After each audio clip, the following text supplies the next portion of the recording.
So good morning. Good morning. How's everyone? Melting away? I can tell you there's one person sitting there who I know what's going through his mind. Oh no, he's talking. What's he gonna say? This could go on forever. Promise not to do that. When Della asked for if I would do this, I was humbled and honored. But it comes with a little bit of fear. And I sat down and I learned what the lessons and the readings were for the first time. And I looked at them, and there it was, Sodom and Gomorrah.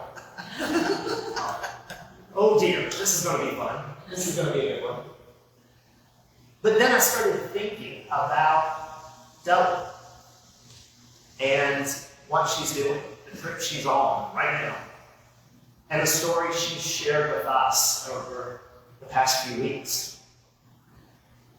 And it brought me to a place of prayer. You know, a few weeks back, I was doing a reading from Genesis. And in that reading, the story was of how God was looking down on his creation.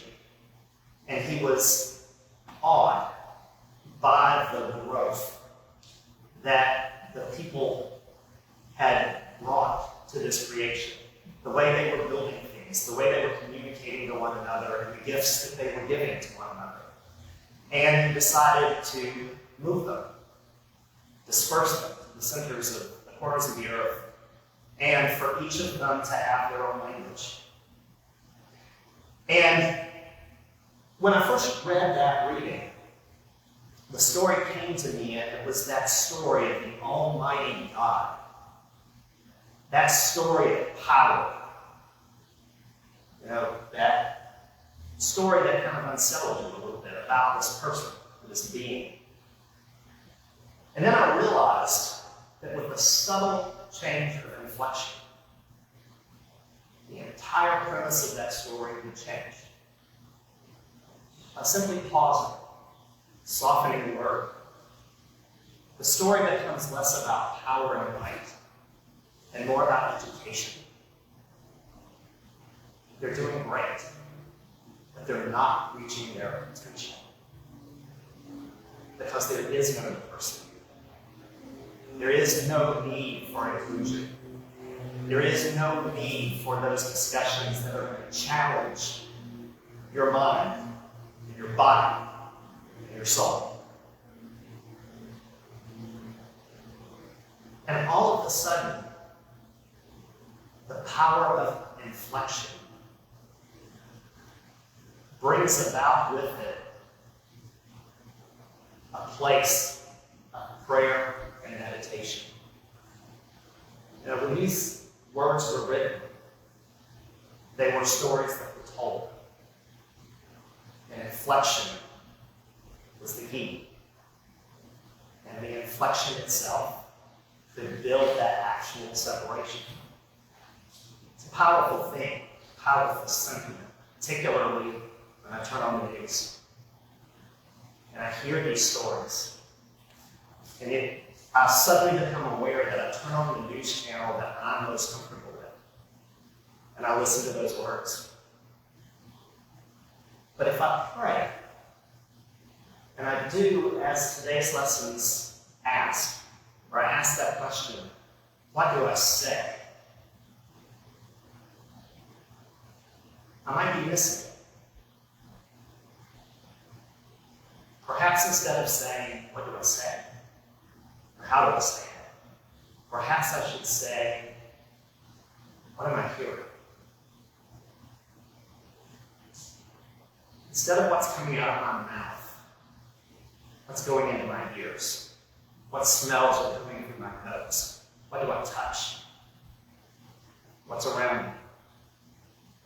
How do I find that moment of meditation and prayer in this space? And when I'm there, and I look at the opposite view with different eyes. And perhaps come to a place of reconciliation, momentum, or growth. It's a hard thing. It's a humbling thing. We're born with labels. We're born with positions. Now, as recently as Friday night, Brian and I were out to dinner with friends. And we're talking about their day. And we went to the breakfast for the first time. And they were sort of in awe. And I made the point of talking about the Biltmore house, the other Vanderbilt brother. And that was a house that I got to see every morning when I woke up. Growing up in Western North Carolina, waking up and seeing that. So there was a connection that I had to Newport into that story. It's a little bit different. And I started talking about it. And the person whom we're having dinner with, who is a neuroscientist, and I'm sitting there thinking, okay, here's this neuroscientist, and I'm a hotelier in Newport, Rhode Island. What do I have to offer this guy? So I'm a little nervous about that. And he stops me and he says, Andy, please forgive me, but I'm Canadian. So my knowledge of American history isn't the same as yours. This is a friend who happened to grow up on the other side of the imaginary border. There's no political unrest. There was no danger zone. There was nothing. But it caused me a moment of pause. For someone so close, for so many years, to not have that point of view or that point of reference speaks volumes about power can be found in prayer and peace. Peace be with you.